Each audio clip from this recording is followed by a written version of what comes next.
ನಮಸ್ಕಾರ. ನಾನು ನಿಮಗೆ ಇವತ್ತು ನನ್ನ ಯೂಟ್ಯೂಬ್ ಜರ್ನಿಯ ಬಗ್ಗೆ ಹೇಳುತ್ತೇನೆ. ಯಾರಾದರೂ ಯೂಟ್ಯೂಬ್ ಚಾನಲ್ ತೆಗೆಯಬೇಕೆಂದರೆ ಈ ವಿಡಿಯೋ ತಪ್ಪದೆ ನೋಡಿ. ಇದು ನಿಮಗೆ ತುಂಬ ಉಪಯೋಗವಾಗುತ್ತದೆ. ನಾನು ಈ ವಿಡಿಯೋ ಏಕೆ ತೆಗೆದಿದ್ದೇನೆ ಎಂದರೆ ನನ್ನ ಚಾನಲ್ ಮಾನಿಟೈಸ್ ಆಗಿದೆ. ಇದರ ಹಿಂದೆ ಎಷ್ಟು ಕಷ್ಟ ಮತ್ತು ಎಷ್ಟು ಟೈಮ್ ತೆಗೆದುಕೊಳ್ಳುತ್ತದೆ ಎಂಬುದು ನಾನು ಹೇಳುತ್ತೇನೆ. ಯೂಟ್ಯೂಬ್ ಚಾನಲ್ನಲ್ಲಿ ಒಂದು ನಿಯಮವಿದೆ. ಅದು ಏನೆಂದರೆ, ಯಾರಾದರೂ ಯೂಟ್ಯೂಬ್ ಚಾನಲ್ ತೆಗೆದಿದ್ದರೆ ಅವರು ಮೊದಲು ಈ ನಿಯಮವನ್ನು ತಿಳಿದುಕೊಳ್ಳಬೇಕು. ಅದು ಏನೆಂದರೆ 1,000 ಸಬ್ಸ್ಕ್ರೈಬರ್ ಹಾಗೂ 4,000 ತಾಸು ವಾಚ್ ಟೈಮ್. ಇದು ಎಲ್ಲರೂ ಕಂಪಲ್ಸರಿ ಮುಗಿಸಲೇಬೇಕು. ಯೂಟ್ಯೂಬ್ ಚಾನಲ್ ತೆಗೆಯುವುದು ಕೇವಲ ಟೈಮ್ ಪಾಸ್ ಇಲ್ಲ. ಇದರ ಹಿಂದೆ ತುಂಬವೇ ನಮ್ಮ ಟೈಮ್ ಕೂಡ ವೇಸ್ಟ್ ಆಗುತ್ತದೆ. ಯೂಟ್ಯೂಬ್ ನೋಡುವುದು ಟೈಮ್ ಪಾಸ್, ಆದರೆ ಯೂಟ್ಯೂಬ್ ತೆಗೆಯುವುದು ಟೈಮ್ ಪಾಸ್ ಅಲ್ಲ, ಟೈಮ್ ವೇಸ್ಟ್ ಕೆಲಸ ಎಂದು ಹೇಳಬಹುದು. ನೀವು ಇದರಲ್ಲಿ ತುಂಬಾ ಇಂಟ್ರೆಸ್ಟ್ ಇದ್ದರೆ ಮಾತ್ರ ಯೂಟ್ಯೂಬ್ ಚಾನಲ್ ತೆಗೆಯಬಹುದು. ಯೂಟ್ಯೂಬ್ ಚಾನಲ್ ತೆಗೆದ ಮೇಲೆ ಇದಕ್ಕೆ ತುಂಬಾ ಟೈಮ್ ಕೂಡ ಕೊಡಬೇಕಾಗುತ್ತದೆ. ಏಕೆಂದರೆ ಯೂಟ್ಯೂಬ್ ಚಾನಲ್ ಓಪನ್ ಮಾಡಿದ ಮೇಲೆ ದಿನಾಲೂ ಒಂದು ವಿಡಿಯೋ ಅಥವಾ ಶಾರ್ಟ್ಸ್ ಏನಾದರೂ ಹಾಕಬೇಕು. ನಾವು ಯೂಟ್ಯೂಬ್ ಚಾನಲ್ ತೆಗೆಯಬೇಕೆಂದರೆ ಮೊದಲು ನಮಗೆ ಯಾವುದರಲ್ಲಿ ಇಂಟ್ರೆಸ್ಟ್ ಇದೆ ಎಂದು ನಾವು ಮೊದಲು ತಿಳಿದುಕೊಳ್ಳಬೇಕು. ನಾವು ಅದರಲ್ಲಿ ಪರ್ಫೆಕ್ಟ್ ಇದ್ದರೆ ಆ ವಿಡಿಯೋಸ್ಗಳನ್ನು ಮಾಡಿ ಹಾಕಬೇಕು. ಇದು ವಿಡಿಯೋಗಳನ್ನು ಹಾಕುವುದು ಆಯಿತು. ಕೆಲವೊಂದು ಸಲ ನಾವು ಎಲ್ಲವೂ ಪರ್ಫೆಕ್ಟಾಗಿ ವಿಡಿಯೋಗಳನ್ನು ಮಾಡಿದರೆ, ವಿಡಿಯೋ ಹಾಕಿದರೆ ಅದನ್ನು ಜನರು ನೋಡುವುದು ಇದು ತುಂಬ ಇಂಪಾರ್ಟೆಂಟ್ ಆಗಿದೆ. ಯೂಟ್ಯೂಬ್ನಲ್ಲಿ ವಿಡಿಯೋಗಳು ಎಲ್ಲರೂ ನೋಡುತ್ತಾರೆ ಎಂದು ತಿಳಿದುಕೊಳ್ಳಬಾರದು. ಏಕೆಂದರೆ ಕೆಲವೊಂದು ವಿಡಿಯೋಗಳಷ್ಟೇ ಜನರು ನೋಡುತ್ತಾರೆ. ನಾನು ಒಂದು ವಿಡಿಯೋ ಹಾಕಿದ್ದರೆ ಅದು ಸಾವಿರಾರು ಜನರು ನೋಡುತ್ತಾರೆ ಎಂದು ನಂಬಬಾರದು. ಏಕೆಂದರೆ ಇದು ನನಗೆ ಆದ ಅನುಭವ ಹೇಳುತ್ತಾ ಇದ್ದೇನೆ.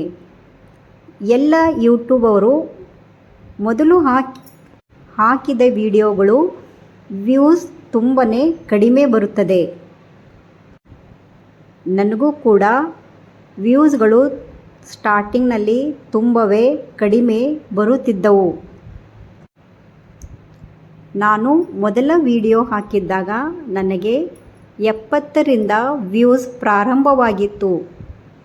ಕೆಲವೊಂದು ಸಲ 70, ಕೆಲವೊಂದು ಸಲ 100, 150, 200 ಹೀಗೆ ಬರುತ್ತಿದ್ದವು.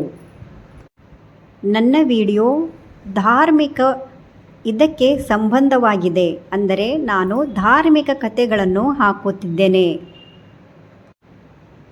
ಒಂದು 3-4 ತಿಂಗಳ ನನ್ನ ವಿಡಿಯೋ ಮೇಲೆ ಕೇವಲ 100, 200, 300 ಇಷ್ಟೇ ವ್ಯೂಸ್ಗಳು ಬರುತ್ತಿದ್ದವು.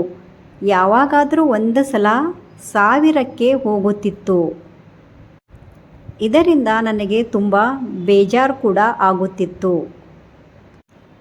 ಆದರೂ ಕೂಡ ನಾನು 1 ವರ್ಷ ತನಕ ನೋಡಿ ಆಮೇಲೆ ಯೂಟ್ಯೂಬ್ ವಿಡಿಯೋ ಮಾಡುವುದು ಬಿಡಬೇಕೆಂದು ಅಂದುಕೊಂಡಿದ್ದೇನೆ. 1 ವರ್ಷದ ಒಳಗೆ ನಾವು 4,000 ತಾಸು 1 ವರ್ಷದ ಒಳಗೆ 4,000 ತಾಸುಗಳನ್ನು ವಾಚ್ ಟೈಮ್ ಇರುತ್ತದೆ. ಇದು ನಾವು 1 ವರ್ಷದ ಒಳಗೆ ಮುಗಿಸಬೇಕು.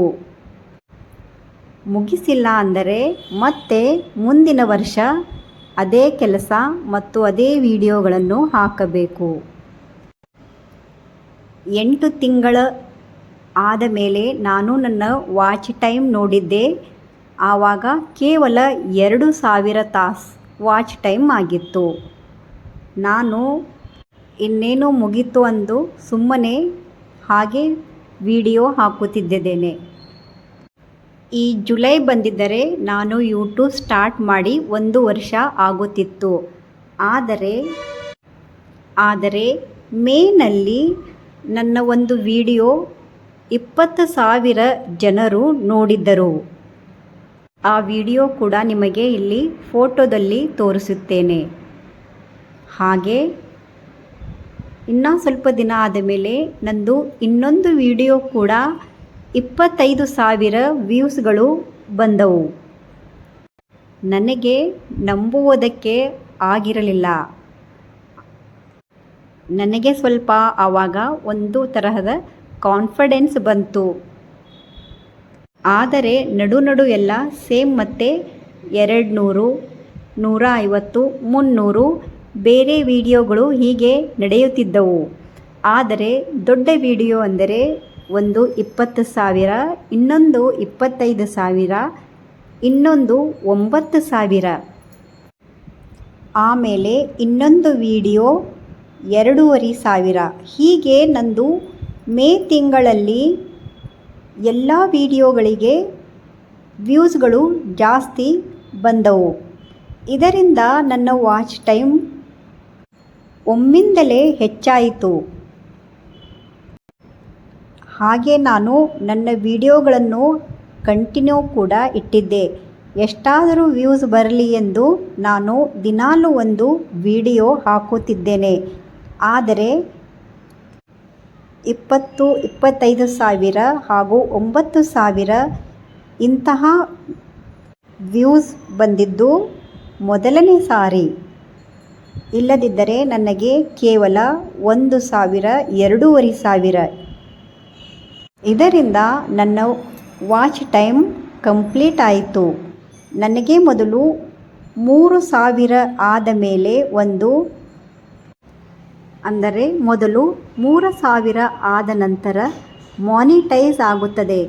ಆದರೆ ಇನ್ನು 1,000 ತಾಸು ವಾಚ್ ಟೈಮ್ ನಾವು ಕಂಪ್ಲೀಟ್ ಮಾಡಲೇಬೇಕು. ಅದು ಕೂಡ ನಂದು ವಾಚ್ ಟೈಮ್ ಕಂಪ್ಲೀಟು ಆಯಿತು. ಅದಕ್ಕೆ ಅವರು ಒಂದು ಕಂಗ್ರಾಟ್ಸ್ ಅಂತ ಹಾಕಿ ಒಂದು ಫೋಟೋವನ್ನು ಕಳಿಸುತ್ತಾರೆ. ಇದು ಎಲ್ಲರಿಗೆ ಬರುತ್ತದೆ. ಅಂದರೆ ಯಾರ್ಯಾರ ಚಾನಲ್ ಮಾನಿಟೈಸ್ ಆಗುತ್ತದೆ ಅವರಿಗೆ ಈ ಫೋಟೋವನ್ನು ಕಳಿಸುತ್ತಾರೆ. ಅಂದರೆ ಅವರ ಚಾನಲ್ ಹೆಸರು, ಅದರ ಮೇಲೆ ಅವರು ಕಂಗ್ರಾಟ್ಸ್ ಎಂದು ಹಾಕಿ ಕಳಿಸುತ್ತಾರೆ. ಇದು ಕೇವಲ ಮಾನಿಟೈಸ್ ಅಷ್ಟೇ. ಇದರಿಂದ ಏನು ನಮಗೆ ದುಡ್ಡು ಬರುವುದಿಲ್ಲ. ದುಡ್ಡು ಬರಬೇಕೆಂದರೆ ಮತ್ತೆ ನಾವು ಹೊಸ ವಿಡಿಯೋಸ್ಗಳನ್ನು ಮತ್ತೆ ಪ್ರಾರಂಭ ಮಾಡಬೇಕು. ಅವುಗಳು 1,000, 2,000, 3,000 ವ್ಯೂಸ್ ಬಂದರೆ ಅದಕ್ಕೆ ನಮಗೆ ದುಡ್ಡು ಸಿಗುತ್ತದೆ. ಅದು ಕೂಡ ಬಹಳಷ್ಟು ಬರುವುದಿಲ್ಲ. ಏಕೆಂದರೆ ಒಂದೊಂದು ಚಾನಲಿಗೆ ಅವರು ಬೇರೆ ಬೇರೆ ತರಹದ ಅಮೌಂಟ್ಗಳು ಇಟ್ಟಿದ್ದಾರೆ. ನನ್ನ ಚಾನಲ್ ಧಾರ್ಮಿಕ ಇದೆ, ಇದಕ್ಕೆ ಕಡಿಮೆ ದುಡ್ಡು ಬರುತ್ತದೆ ಎಂದು ನಾವು ಸರ್ಚ್ ಮಾಡಿದಾಗ ನಮಗೆ ಗೊತ್ತಾಗುತ್ತದೆ. ಎಲ್ಲ ಚಾನಲಿಗೆ ಸೇಮ್ ದುಡ್ಡುಗಳು ಬರುವುದಿಲ್ಲ. ಚಾನಲ್ ಮೇಲೆ ಡಿಪೆಂಡ್ ಆಗಿ ಇರುತ್ತದೆ. ಯಾವ ವಿಡಿಯೋಗಳು ಯಾರು ನೋಡುತ್ತಾರೆ, ಎಷ್ಟು ವಯಸ್ಸದವರು ನೋಡುತ್ತಾರೆ, ಇದರ ಮೇಲೆ ಕೂಡ ಅವರು ಲೆಕ್ಕ ಹಾಕಿ ದುಡ್ಡು ಕೊಡುತ್ತಾರೆ ಅಂತ. ನನ್ನ ಚಾನಲ್ ಮಾನಿಟೈಸ್ ಆಗಿ ಕೇವಲ 20-25 ದಿನವಾಗಿದೆ. ನನಗೆ ಇನ್ನೂ ಕೂಡ ಯಾವುದು ದುಡ್ಡು ಬಂದಿಲ್ಲ, ಬರುವುದಿಲ್ಲ. ಏಕೆಂದರೆ ನನ್ನ ನೆಕ್ಸ್ಟ್ ವಿಡಿಯೋಸ್ಗಳು ಮತ್ತೆ ತುಂಬ ವ್ಯೂಸ್ ಬಂದರೆ ಅದಕ್ಕೆ ದುಡ್ಡು ಕೊಡುತ್ತಾರಂತೆ. ನಾನು ಇದನ್ನು ಕೂಡ ಸರ್ಚ್ ಮಾಡಿ ನೋಡಿದ್ದೇನೆ. ಆದರೂ ಯೂಟ್ಯೂಬ್ ಮಾಡೋದು, ವಿಡಿಯೋ ಹಾಕುವುದು ತುಂಬಾ ಕಷ್ಟಕರ ಕೆಲಸವಾಗಿದೆ. ಮೊದಲು ಏನು ಅನ್ನಿಸುವುದಿಲ್ಲ, ಆಮೇಲೆ ತುಂಬ ಬೇಜಾರು ಆಗುತ್ತದೆ ಹಾಗೂ ನಮ್ಮ ಬೇರೆ ಕೆಲಸಗಳು ಹಾಗೆ ನಿಂತುಕೊಳ್ಳುತ್ತವೆ. ಅದಕ್ಕೆ ವಿಚಾರ ಮಾಡಿ ಯೂಟ್ಯೂಬರ್ ಆಗಬೇಕು. ನೀವು ಏನಾದರೂ ವರ್ಕ್ ಮಾಡುತ್ತಿರುವರು ಅಂದರೆ ಯೂಟ್ಯೂಬ್ ಮಾಡಲು ಹೋಗಬೇಡಿ. ನೀವು ಮನೆಯಲ್ಲಿ ಇದ್ದೀರಾ, ನಿಮಗೆ ಯಾವ ಜವಾಬ್ದಾರಿ ಇಲ್ಲ ಅಂದರೆ ಅಷ್ಟೇ ಯೂಟ್ಯೂಬರ್ ಆಗಬೇಕು. ಇಲ್ಲದೇ ಇದ್ದಾಗ ನೀವು ಎರಡೂ ಕೆಲಸ ನಿಮ್ಮ ಕೈಯಿಂದ ಮಾಡಲು ಆಗುತ್ತದೆ ಅಂದರೆ ನೀವು ಮನೆ ಕೆಲಸ ಅಥವಾ ಯಾವುದೇ ಕೆಲಸ ಅದರ ಜೊತೆಗೆ ಯೂಟ್ಯೂಬ್ ಮಾಡಬಹುದು. ಏಕೆಂದರೆ ಯೂಟ್ಯೂಬ್ ಕೇವಲ ಒಂದೇ ದಿನ ವಿಡಿಯೋ ಹಾಕಿ ಬಿಡಲು ಬರುವುದಿಲ್ಲ, ಬಿಟ್ಟಿದ್ದರೆ ಅದು ವೇಸ್ಟ್. ಏಕೆಂದರೆ ಯೂಟ್ಯೂಬಿಗೆ ನಾವು ದುಡ್ಡನ್ನು ಗಳಿಸಬೇಕೆಂದರೆ ದಿನಾಲೂ ಇದರ ಹಿಂದೆ ಕೆಲಸ ಮಾಡಬೇಕು.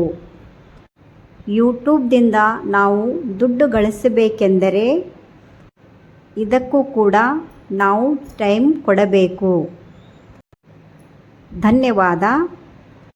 ನಾನು ನನ್ನ ಮುಂದಿನ ವಿಡಿಯೋದಲ್ಲಿ ಯೂಟ್ಯೂಬ್ದಲ್ಲಿ ದುಡ್ಡು ಗಳಿಸುವುದು ಯಾವ ವಿಡಿಯೋ ಮಾಡಿದರೆ ಜನರು ನೋಡುತ್ತಾರೆ ಎಂಬುದು ಹೇಳುತ್ತೇನೆ.